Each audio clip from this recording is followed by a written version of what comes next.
Even though I did make every effort to include the latest scientific studies, please note that research is constantly changing, and one clinical trial cannot always cover diverse bodies and communities. Individual responses to foods, herbs, supplements, and treatments may vary based on genetics, environment, and other factors. Relying on a single expert or source can be risky, as errors and biases can occur. Listen to as many doctors and medical experts as possible. My sources and references are posted in the description box below.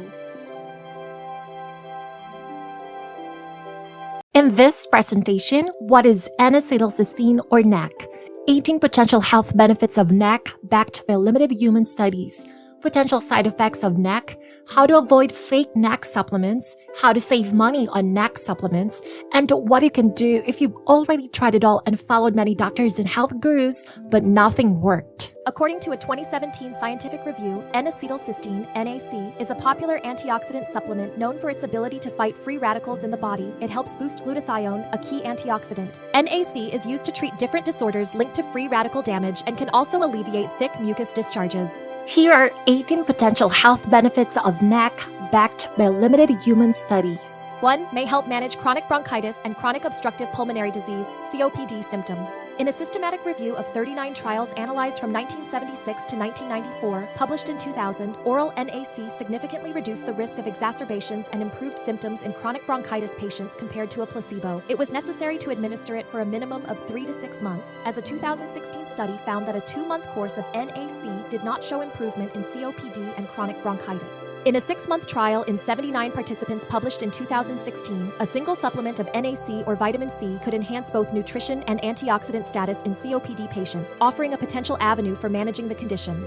In another double-blind trial in Hong Kong published in 2013, it showed that 600 milligrams of NAC twice daily for 1 year can significantly enhance small airways function and reduce exacerbation frequency in patients with stable COPD, offering a potential avenue for improving COPD management. 2. May help increase fertility in men. In a randomized controlled trial published in February 2009, researchers divided 468 infertile men into 4 groups receiving different treatments: selenium, NAC, selenium plus NAC, and a placebo control group. Participants received their respective treatments for 26 weeks, followed by a 30-week treatment-free period. Results showed that selenium and NAC treatment led to a decrease in serum follicle-stimulating hormone, but an increase in serum testosterone and inhibin B. Semen parameters significantly improved with these treatments, and combining selenium and NAC showed additional benefits. Researchers concluded that supplemental selenium and NAC can enhance semen quality, suggesting their potential use in male infertility treatment. In another randomized controlled trial published in July the same year, 120 patients with idiopathic infertility were divided randomly into 2 groups. 60 patients were given NAC 600 milligrams per day for 3 months, and the other 60 participants received a placebo. Results showed that NAC significantly improved semen volume, motility, and viscosity. The NAC group also showed higher serum total antioxidant capacity and lower total peroxide and oxidative stress index compared to the control group. However, there were no significant differences in sperm number or morphology between the 2 groups. Researchers concluded that NAC could enhance certain semen parameters and improve the oxidative antioxidant status in men with idiopathic infertility. The results suggest that NAC may be a beneficial supplement for individuals facing fertility challenges, particularly in addressing issues related to semen quality and oxidative stress. 3. May have a positive impact on addressing or alleviating symptoms associated with polycystic ovary syndrome, PCOS. A 2002 clinical trial assessed the impact of NAC on insulin secretion and peripheral insulin resistance in women with PCOS. The study included 37 women with PCOS, consisting of 6 lean and 31 obese subjects, aged 19 to 33 years. Participants were treated with NAC orally for 5 to 6 weeks, with a dose of 1.8 grams per day for most subjects and 3 grams per day for massively obese individuals. 6 obese patients received a placebo as controls. The results suggest that NAC may enhance insulin sensitivity in individuals with PCOS, as evidenced by the reduced insulin response to a glucose challenge. Additionally, NAC appears to have a positive effect on hormonal levels, specifically reducing testosterone and free androgen index values, particularly in those with higher insulin levels. These findings propose a potential role for NAC in improving both insulin-related and hormonal aspects of PCOS, especially in individuals with hyperinsulinemia. And in a 2005 clinical trial, researchers assessed the impact of NAC as an additional treatment for women with PCOS resistant to clomiphene citrate. Clomiphene citrate is seen as the go-to treatment for helping women with PCOS ovulate, but unfortunately, it doesn't work for over half of them. The study included 150 women diagnosed with clomiphene citrate-resistant PCOS, aged 18 to 39 years, undergoing infertility treatment, randomly assigned to receive either 1.2 grams of NAC per day alongside clomiphene citrate or a placebo. Results showed that the combination of clomiphene citrate and NAC significantly increased both ovulation rate and pregnancy rate in women with clomiphene citrate-resistant PCOS. The combination was found to be safe and well tolerated. Also, in a randomized controlled trial published in 2011, researchers randomly assigned 100 women with PCOS to receive either 500 milligrams of metformin 3 times a day or 600 milligrams of NAC 3 times a day for 24 weeks. Measurements of various factors, including hyperandrogenism, lipid profiles, hirsutism scores, menstrual irregularity, insulin sensitivity, and tumor necrosis factor levels, were taken at the beginning and end of the 24-week treatment period. Researchers found that both metformin and NAC led to significant improvements in body mass index, hirsutism score, fasting insulin, free testosterone, and menstrual irregularity compared to the start of the study. NAC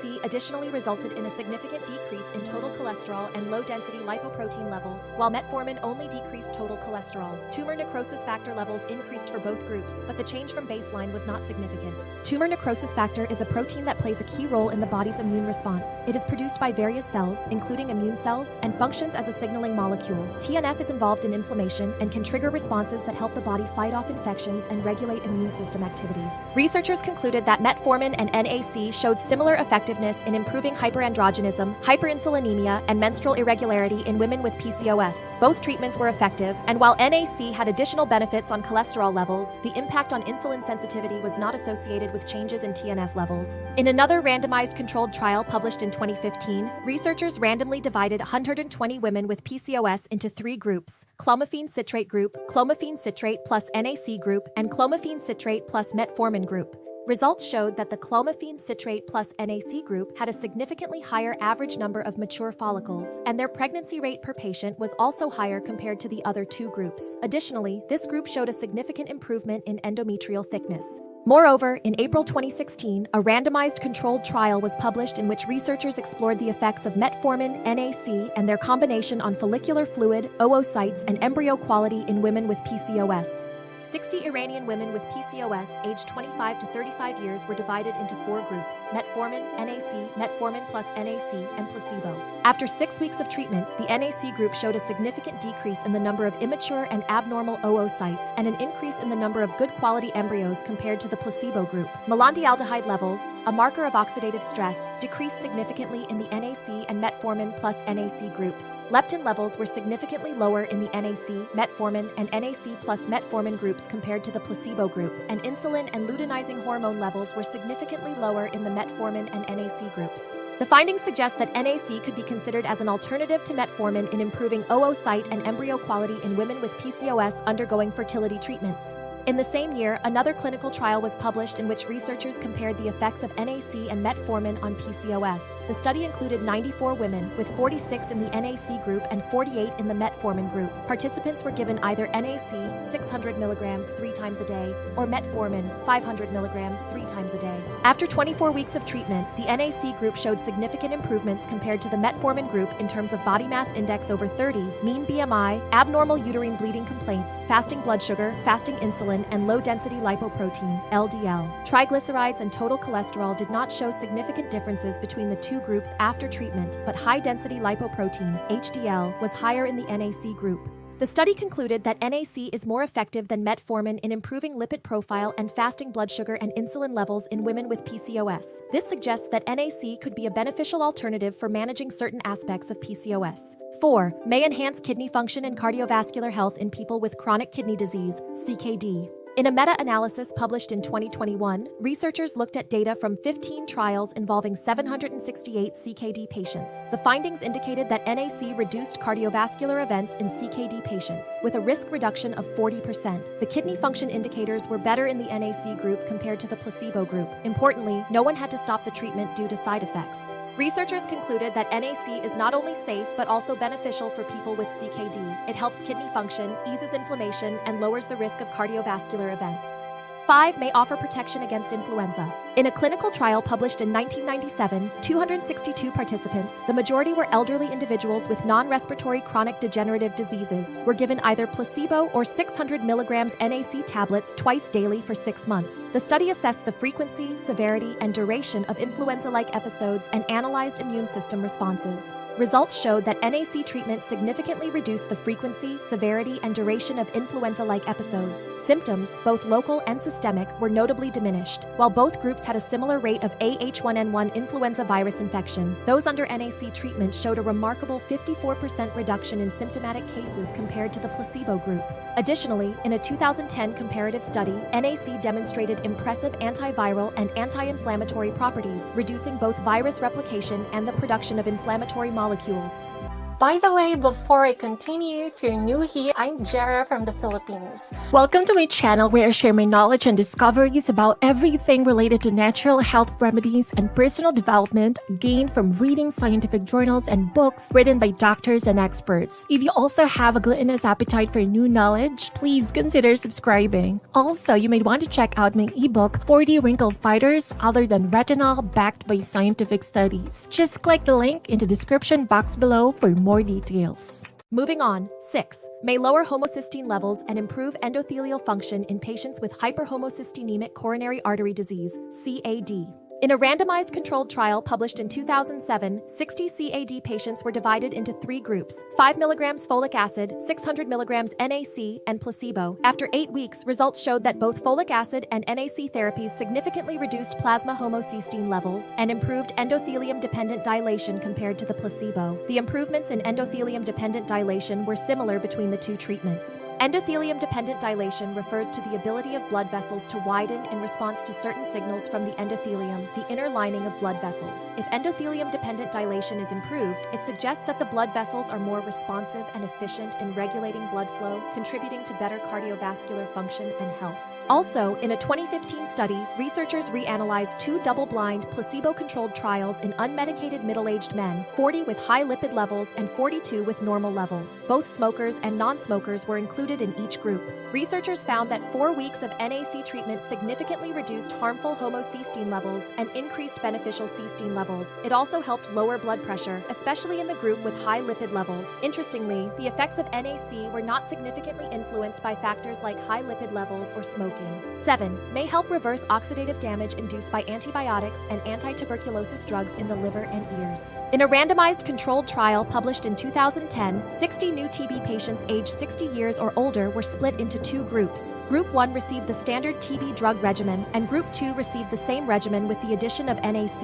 Liver enzymes and bilirubins were measured at different points: baseline, after 1 and 2 weeks of treatment, and whenever patients showed signs of liver issues. After 1 and 2 weeks, the liver enzymes, aspartate aminotransferase and alanine aminotransferase, were significantly lower in Group 2 compared to Group 1. Hepatotoxicity occurred in 37.5% of patients in Group 1, but none in Group 2. On average, liver issues appeared around 4.67 days into treatment. Researchers concluded that adding NAC to the standard TB drug treatment helps prevent liver damage. And in a 2015 study, researchers investigated the impact of NAC on cochlear function and oxidative stress in patients with peritoneal dialysis-related peritonitis experiencing hearing problems. A total of 46 patients, facing their first peritoneal dialysis-related peritonitis, were enrolled in a randomized clinical trial. After amikacin treatment, the NAC group exhibited better preserved cochlear function, especially in higher frequencies, compared to the control group. Antioxidant status showed no initial differences, but NAC led to a significant increase at the 4th week compared to the control group. For patients undergoing peritoneal dialysis and facing peritonitis, the study proposes that adding NAC to the treatment regimen with amikacin can protect against hearing problems caused by the antibiotic.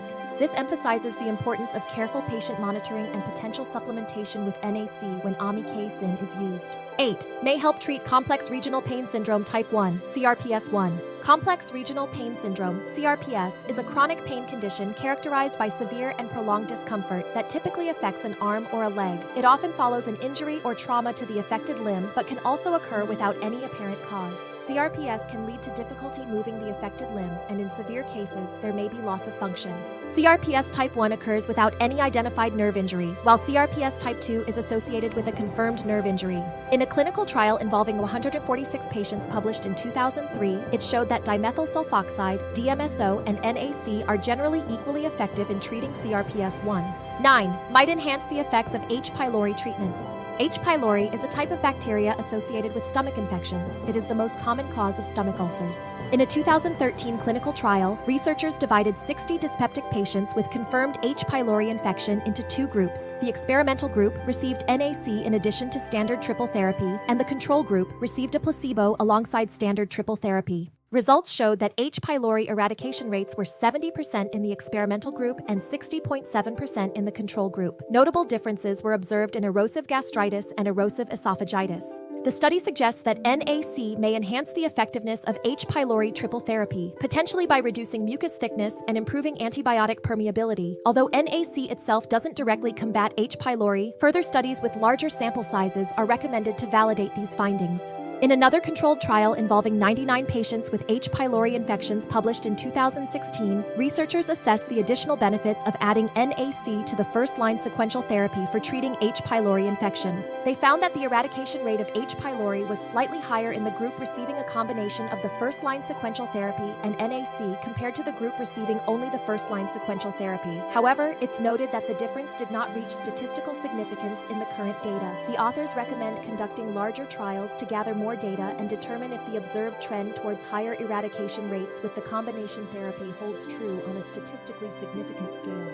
10. May help treat acute bronchiolitis in small children. Acute bronchiolitis is a common respiratory illness, especially in infants and young children, characterized by inflammation and congestion of the small airways, bronchioles, in the lungs. Typically caused by viral infections, respiratory syncytial virus is a frequent culprit. The condition often starts with symptoms resembling those of a common cold, such as a runny nose and cough, but it can progress to more severe respiratory distress. A total of 100 patients aged 2 months to 2 years, diagnosed with acute viral bronchiolitis, were included in a randomized controlled trial conducted at the Pediatric Medical Unit of the Children's Hospital and the Institute of Child Health in Lahore. The study was published in 2014. Researchers concluded that NAC was found to be an effective therapy in acute bronchiolitis.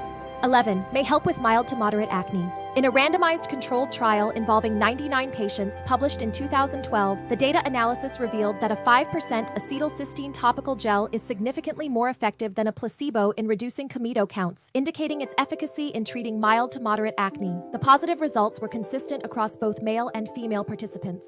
Moreover, in a scientific review titled N-acetylcysteine in Dermatology, published in 2018, a randomized, single-blind trial conducted in Iraq revealed a notable decrease in the number of inflammatory lesions among 14 patients receiving 1,200 milligrams per day of NAC compared to placebo. Furthermore, in another double-blind, placebo-controlled trial, 65 patients using 5% NAC gel for 8 weeks demonstrated a significant reduction in the number of comedones compared to the control group of 34 patients receiving a placebo.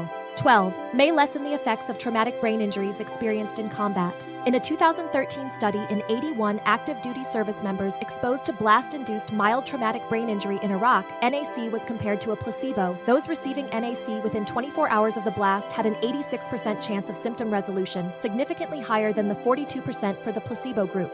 This suggests that NAC may effectively reduce the severity and duration of blast-induced mild traumatic brain injury symptoms in the short term. Further research is needed to explore long-term outcomes and the applicability of NAC in civilian cases of mild traumatic brain injury. 13. May have renal and liver protective effects in patients with chronic obstructive pulmonary disease undergoing coronary artery bypass grafting surgery.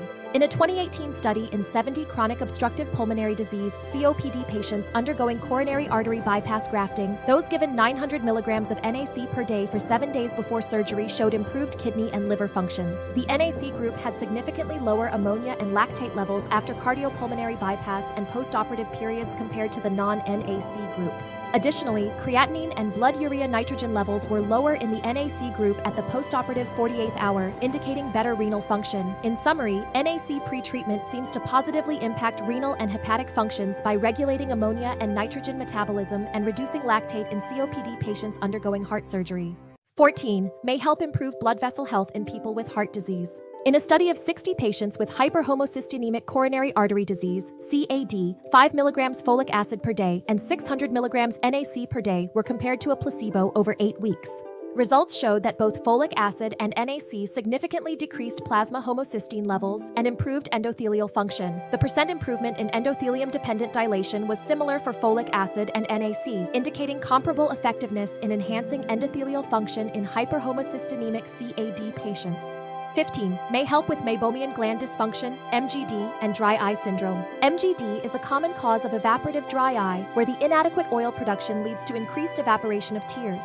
In a randomized controlled trial involving 20 patients with MGD, published in 2010, topical 5% NAC therapy, applied 4 times a day for 1 month, led to statistically significant improvements in tear stability, tear production, and relief from various ocular symptoms like burning, foreign body sensation, and blurry vision. Notably, NAC seems particularly beneficial in alleviating itching symptoms compared to the control treatment. In another randomized controlled trial involving 20 patients with MGD, published in 2012, topical 5% NAC therapy, applied 4 times a day for 1 month, is as effective as a topical steroid-antibiotic combination, beta-methasone sulfacetamide sodium, in improving tear stability, tear production, and relieving symptoms. Moreover, in a randomized controlled trial in 38 patients with dry eye syndrome, published in 2017, Chitosan NAC eye drops significantly increased tear film thickness by 10 minutes post-installation and maintained the effect for 24 hours. Corneal damage also improved in over 60% of patients. 16. May help improve hematological response. A well-functioning hematological system is linked to cardiovascular health, reducing the risk of conditions like heart disease. Also, adequate hematological response helps prevent conditions like anemia, ensuring sufficient red blood cells and hemoglobin. In a randomized controlled trial involving 28 healthy men, published in 2009, researchers found that both NAC and alpha-lipoic acid intake reveal an antioxidant action, but only NAC improves the hematological response. Additionally, in a 2019 randomized controlled trial in 15 healthy men, taking NAC improved the body's ability to fight oxidative stress and positively affected blood health. It increased key components like glutathione and reduced damage markers. However, it didn't show a significant boost in exercise performance as anticipated. 17. May help with obstructive sleep apnea syndrome, OSAS. In a 2011 randomized controlled trial, researchers explored the effectiveness of NAC as a potential treatment for OSAS. 20 patients with OSAS participated in the study, with half receiving a placebo and the other half receiving NAC. The treatment period was 30 days, during which various sleep-related parameters were monitored. Results indicated significant improvements in the NAC group compared to baseline values. Specifically, there was a notable increase in slow-wave sleep time, improved sleep efficiency, and a decrease in the apnea-hypopnea index, apnea-related arousals, longest apneic episode duration, oxygen desaturation events per hour, and Epworth sleepiness score. Additionally, snore-related measures, including relative snore time, number of snore episodes, and duration of the longest snore episode, significantly decreased. These positive responses were not observed in the placebo group. Researchers concluded that NAC treatment shows promise for OSAS. Long-term use may reduce the need for continuous positive airway pressure therapy. 18. Might help reduce atherothrombotic risk in type 2 diabetes. Individuals with type 2 diabetes have an increased risk of developing conditions related to atherothrombosis. Atherothrombosis involves the formation of blood clots, thrombosis, in arteries with underlying atherosclerosis, accumulation of fatty deposits. In a small randomized controlled trial involving 14 patients with well-controlled type 2 diabetes, published in 2012, it showed that NAC may have a beneficial effect on reducing the risk of blood clot formation in individuals with type 2 diabetes by improving the antioxidant status within platelets and decreasing their interaction with monocytes, which could contribute to a lower risk of cardiovascular events. NAC is generally well tolerated, but uncommon side effects may include transient skin rash, flushing, and epigastric pain. However, at recommended dosages, adverse effects are unusual. It's important to note that NAC has been studied for various clinical applications, and its benefits often outweigh potential side effects in appropriate doses. Before taking any supplements, it is important to consult with a healthcare professional or your doctor. If you have a known kidney or liver condition, your healthcare provider may suggest regular monitoring of kidney and liver function through blood tests. When it comes to supplements, it's important to be extra careful, especially now with the rise of reports about fake products floating around on platforms like Amazon. Big supplement players like Now Foods and Fungi Perfecti have actually come across instances where their products were counterfeited and sold. Fungi Perfecti found a bunch of Amazon sellers pushing knockoff versions of their Host Defense mushroom supplements, and Now Foods stumbled upon fake versions of their stuff. Psyllium husk capsules, magnesium citrate, and a men's multivitamin, all being peddled by just one Amazon seller. To stay on the safe side, shop directly from the brand's website or trusted sources like iHerb, and don't forget to make sure there's been third-party testing for that added peace of mind. You can save some money by using the code APT0317 when you check out. Copy and save this special discount code because it doesn't have an expiration date. You can use it whenever you shop on iHerb.com. Just remember, what works for some people may not necessarily work for everyone. If you already tried it all and followed many doctors and health gurus, but nothing worked, you may find the answer by doing some digging into your genes. If you want to get to the root cause of some of your health issues, the first step is to find your problem genes. Taking personalized supplements based on your DNA may also help, and Self-Decode can help you with that. Self-Decode provides personalized health recommendations based on a combination of your DNA, labs, and environmental factors. There are just too many diets, supplements, and health hacks out there to waste your time and money on stuff that probably isn't going to work for you. So if you want to experiment in the most efficient and effective way, click on the link in the description box below to check out Self-Decode and unlock your own genetic blueprint. If you've learned something you didn't know before watching this presentation and you appreciate the time I invested in researching, writing, and creating this presentation, please give this video a like. If you're interested in looking and feeling your best and exploring natural solutions, please consider subscribing. Thanks for watching!